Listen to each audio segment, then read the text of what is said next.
Welcome to our lecture online. Sometimes when you look at partial differential equations, you'll see something that looks like this. That's called a partial differentiation operator. And what it means is, again, a shorthand method for rewriting this right here.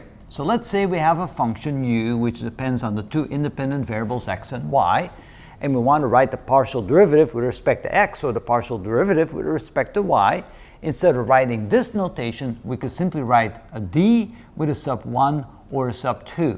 A d with a sub 1 means the partial derivative with respect to the first variable. In this case, the first variable is x. Here, d sub 2 means the partial derivative with respect to the second variable.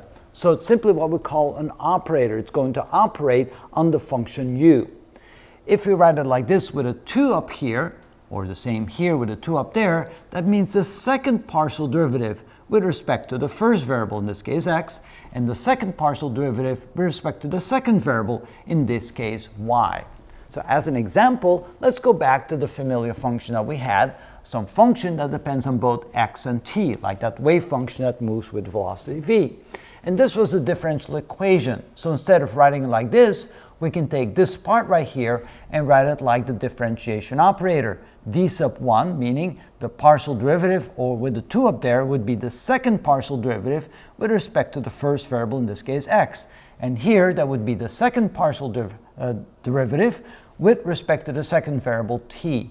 And so instead of writing it like this, we could write it in terms of an operator operating on the function u, or an operator operating on the function u, and the subscripts indicate which variable that we take it with respect to, and the superscript here indicates if it's the first or the second or the third partial derivative. If we don't write anything at the top, like we do here, that simply means the first partial derivative. So we don't have to write a 1 at the top. You could, but you don't have to. And so that's the notation we use to represent the partial differentiation operator when we apply it to partial differential equations.